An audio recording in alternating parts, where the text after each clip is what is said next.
Everybody, Andy here again. But not so long ago, around Christmas time, I did a video called A Matter of Life and Death, and this is a sort of a follow-up to that, I suppose. The title, I've been thinking about different titles, Life in a Day and all these sort of things about, and the title of the video being Life is a Roller Coaster, because it's sort of the peaks and troughs, the highs and lows of life, and life being that sort of roller coaster ride throughout our lives. And we can all think of those things that happen, the good times, the bad times, as I said, the peaks and the troughs that go along. And usually it takes the life, the roller coasters, you were saying, you get from one end to the other end. And but sometimes you have those days or those sort of short periods of time where the ride goes mad. As I said, it's almost like a life in a day thing, when the roller coaster suddenly speeds up and you're really going up and down. And that's what happened to me a couple of days ago on Friday. Friday generally was a pretty good day. My father, the video that I just mentioned, that Matter of Life and Death, was about my father being in hospital, and he was due to come home on the Friday itself. So that was a good sign. Things were getting better, and I'd seen him a couple of days before, and he was in pretty good spirits, considering his age and what was sort of wrong with him, etc. But he was pretty good. So he was coming home. I went out for my first run in a couple of weeks, because we've had the snow and that over here, and that was good. And that always makes you feel good. I've just been out for a run, as it happens now, and it always makes you feel good. It gets those endorphins going, and sort of makes you feel a lot better about yourself, and makes you feel a bit more energy, etc.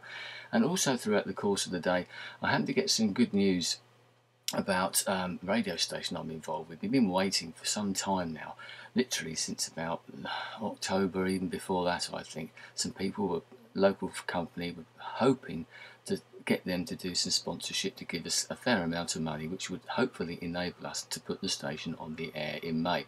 And myself and the president of the station have been sort of more or less pulling our hair out and sending texts and phone calls and trying to get this sorted out. And unfortunately, it's taken all this time, literally up until Friday, when we were saying, look, this is the last day, we need to know today. If we don't get that okay today, but even if it's a no, we need to know today, because we need to put things in place. Time is running out, etc. It takes a long time to sort all these things out. Put a radio station on the air for 28 days.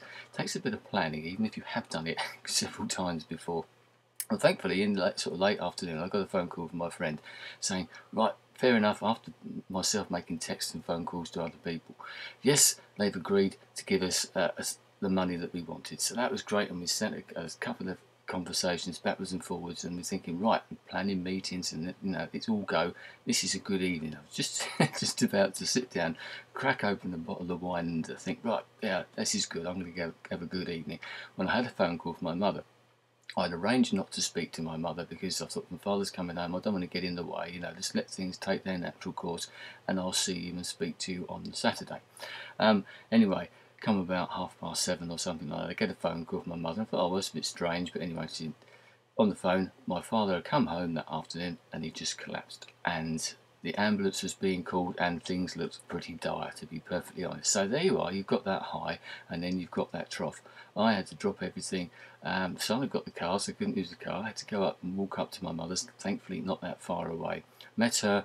The ambulance had gone, taken my father to the hospital, because when I spoke to my mother the second time, the ambulance was still there, which to me wasn't a good sign. Usually they cart you off straight away, but if they're not moving, there's usually an issue, as I'm sure you can imagine. So anyway, we got to the hospital. He was in the accident and the emergency room, as you would call it in America, I suppose, and looking in a very bad way. What we think had happened is that he caught some sort of infection, some sort of bug that goes around in the hospitals, especially at winter time. And when you've got people who are obviously ill, that's why they're in hospital, they're more susceptible to them. Any sort of infection, any sort of bug or something like that. Now, some of these are avoidable, some of them are unavoidable. This appears to be one of those occasions where everybody's doing what they could, going to the hospital. Yesterday, everyone was wearing rubber gloves. You have to wear sort of plastic coats and this sort of stuff to try and stop the spread of infection. You've got all the swine flu sort of hand gel now, the alcohol gel, antiseptic or whatever it is, gel that you use. That's a matter of course now in all hospitals and places, even most places of work, etc. So that all of those precautions are taking place, but you can't stop these infections getting through. He caught one of these, and we had said this before, that if he was to come out and he was to catch one of these infections, that would probably be the end, because as I said, you're susceptible, you're weak anyway, you get one of those, bang, because it can last for a few days and it just completely wipes you out and your body's not prepared for it. But so we went up there, we got there, and we sitting there waiting to see what was going to happen, because obviously things were very bad. He was in a very bad way, as it happens, as you can imagine. They then had to take him to what they call the resus room, which is a side, it's like a mini intensive care, I suppose. And so I said to my mum at the time, actually, was that I've seen more parts of this hospital in the last month or so than I've ever seen before. I've never been there for myself, I've only ever been there for other people, and thankfully not very often. And I'm seeing all of these different parts, and you just don't realise how much goes on in these places unless you work in one, I suppose, and you have more experience than, unfortunately, than I have. So he was in there because his blood pressure was very, very low, and they were very, very concerned about this. And we stayed there for a couple of hours, waiting, watching and waiting, and talking to the doctors, seeing what was going on. And we left, honestly, thinking that he wouldn't last the night. Perfectly honest about that, because funny enough, we'd speaking to one of the nurses before, when he was first taken into this particular resus area. We were led into like a relative's room while they tried to stabilise him, while they sorted him out and got him hooked up to the things that they needed to hook him up to, etc. They don't want relatives in, and I'm not sure I want to be there anyway. And we were talking to one of the nurses, and in the course of the conversation, my mother happened to say, I don't want him to be resuscitated. If it comes to that particular point, please do not resuscitate. And I happen to say, yep, I agree with that. And this is something that I talked about in the previous video, and I will attach it as a response to that one. One of the reasons from my mother's point of view of that was she was in the hospital, I think it was literally the day before, and the person who was in the bed next to my father in the ward that he was in, he'd been all right, and he'd arranged to have a drink or something, and then suddenly, just like that, as happens, he apparently had a cardiac arrest. He had a heart attack, and they pulled all the screens around. Everybody comes rushing in, as they do in an emergency like that. But my mother could hear what was going on. Thankfully, my dad is hard of hearing now, so probably didn't understand exactly what was happening, or probably couldn't hear exactly what was happening. But my mother heard that. We still don't know actually what the outcome was. Hopefully, it was a good outcome for this particular person, who was considerably younger than my father, as it happens. But that made an impact, and she thought, she said to me, I wouldn't want your father to go through what I heard that person going through yesterday, and I totally accept that. And as I said, that's one of the things that I talked about in that previous video. Anyway, so that night, you're right down in the dumps. I didn't sleep very well. My mother didn't sleep very well. My sister didn't sleep very well either, as you can probably imagine. Your mind is going in all directions. As I said, you've had that great high, and you've got all these things that you want to do, and your mind's buzzing through that, and then suddenly, wallop, it all goes down to ground zero, or whatever you want to call it. Maybe not the greatest term. Come the morning, I was expecting the phone call all night, as you can imagine, but then I got a phone call from my mother in the morning, which I was expecting anyway, just to find out what had happened. And they'd moved him into the ward. As it happens, the ward back to where he was before. They've obviously managed to stabilise his blood pressure, because they said that if it was stabilised, they'd move him off. But the discussion we had with one of the nurses as we left the hospital the Friday night, even he didn't seem to think. You could tell by his tone of voice. He knew we were realistic. He knew that we knew what the score was, but his tone of voice and the fact that he was checking phone numbers and this, and he actually happened to say, look, he's a very sick man, which we knew. But we were understanding. We were realistic about all of this, and we understood what was going on. So in some ways, I was quite surprised that he was in that particular ward. And then my mother happened to say that she spoke to the person who said, oh yeah, he's not too bad, he's had some breakfast and all this sort of stuff, and he appeared to have made one of those sort of miraculous recoveries, as people do. I mean, my father, as I said, he's 92, 93, coming up this week, is a strong person. And I said to my wife before I had the phone call on a Saturday morning, I said to my wife, we're talking about this, as you do obviously, was saying to her, I don't understand, not being in that position, but I don't understand sometimes why someone of his age might just think to yourself, why don't you just give up? The quality of what his life was, certainly at that particular time, seeing him there is not something that I would want anybody to see, their father, any one of their loved ones. It was not a very nice experience, as I'm sure you can understand that, and you're thinking, I don't want to see my father go through this, as my mother was saying as well, that type of thing. You don't want to see anybody go through that type of thing, and especially when you don't think the outcome is going to be very good anyway, why prolong that agony? But then they bounce back. He's obviously a strong man in his own way, and he's obviously a fighter in that respect as well. So that raises those questions about, you know, if you were to turn off that machine, would there be a possibility of a recovery for certain people, because they've got that will to live, they've got that strength, inner strength, whether it be in the mind or whatever, which overcomes you. Funnily enough, I watched a couple of DVDs last night. I got home yesterday evening, I'll come to that in a minute, but I got home and I couldn't be bothered with the internet, wasn't interested in that. I just wanted to sort of chill out and sit down, and I watched a couple of DVDs, and one of them happened to me. It's typical, isn't it? You watch the, oh, I'll watch this one, this is a good episode of a particular programme, but a comfort viewing, and it happened to be about, or partially about death, about someone who'd more or less decided, older person, of fiction, but decided that their life, they'd had enough of this life. Although they were in pretty good health, they decided that was it, and they more or less just let themselves go. Whether that's possible, maybe someone can answer that, but I've heard of these cases where people have just, oh, I'm tired, I've had enough, and they sort of give up. Obviously my father isn't that type of person. So that day, yesterday morning, I was up again. You know, I was thinking, oh, this is good. You know, he seems to have recovered. There's obviously some potential for him to recover fully, or as fully as he can do, and come home, etc., and get back to where we were literally the day before. So I was feeling, I actually noticed a change in my mood. I actually noticed that I felt a lot better in myself, and was a lot happier, etc. And getting back to normal, and starting to think, right, I need to do this, you know, emails and stuff about the radio, about other people I need to talk to about other issues, etc. And, you know, mind's going back again. Went up to the hospital in the afternoon with my mother and sister, and as soon as we walked into the ward, we realised that what we'd heard earlier wasn't true. Somehow someone had got their wires crossed, somehow someone had got a bit confused about something, possibly because my father had literally only just come out of that ward.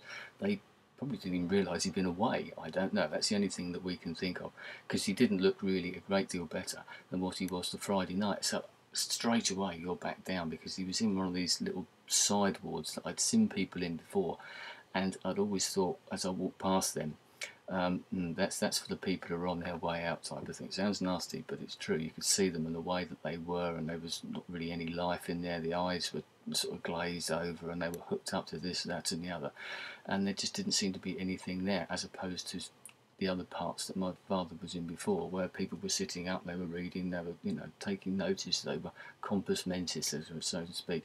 But my father, although he was able to speak, etc., he knew that we were there. He couldn't remember anything that had happened the day before. Thankfully, I think that's a good thing, actually, because I said to my mother, don't remind him of what happened, because there's more to it than what I've told you, believe me.